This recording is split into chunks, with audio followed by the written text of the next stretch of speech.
Hello friends, welcome to Swarna food products.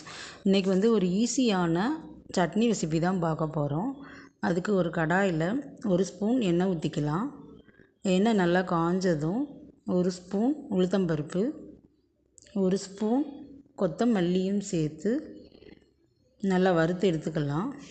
இது கொஞ்சமாக பொன்னிறமாக வறுபட்டதுக்கப்புறமா இது கூட 10 சின்ன வெங்காயமும் சேர்த்துக்கலாம். இது கூட 10 பல் பூண்டும் சேர்த்து நல்லா வதக்கி எடுத்துக்கலாம். இது கொஞ்சம் நல்லா வதங்கினதுக்கப்புறமா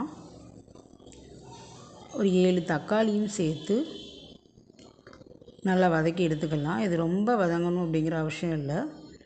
இது கொஞ்சமாக வதங்கினதுக்கப்புறமா கொஞ்சமாக கொத்தமல்லி இலையும் சேர்த்து இது கூட நம்ம வதக்கி விட்டுக்கலாம். 8 வரமிளகாயும் சேர்த்து நம்ம வதக்கி விட்டுக்கலாம். கொஞ்சமாக கல்லுப்பும் சேர்த்து நல்லா வதக்கி விட்டுக்கலாம். இது கொஞ்சம் நல்லா வதங்கினதுக்கப்புறமா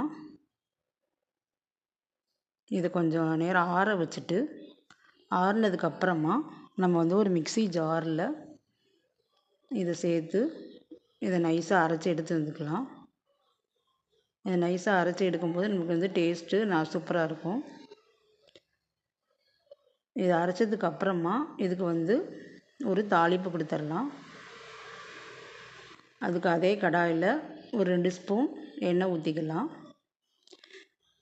எண்ணெய் நல்லா காஞ்சதும் கொஞ்சமாக கடுகு,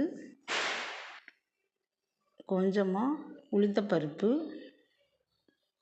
கடுகு உளுந்தம்பருப்பும் சேர்த்து நல்லா பொரிஞ்சதுக்கப்புறமா ஒரு வரமிளகாயும் சேர்த்து வதக்கி விட்டுட்டு நம்ம அரைச்சி வச்சதையும் சேர்த்து நல்லா வதக்கி விட்டுக்கலாம். நம்ம அரைச்சி வச்சதையும் சேர்த்து ஒரு கொதி வந்த உடனே இறக்குனா நம்மளுக்கு டேஸ்டான சட்னி ரெடி ஆயிரும். இது இட்லி தோசைக்கெல்லாம் சூப்பராக இருக்கும். கண்டிப்பாக ட்ரை பண்ணுங்கள். தேங்க்யூ.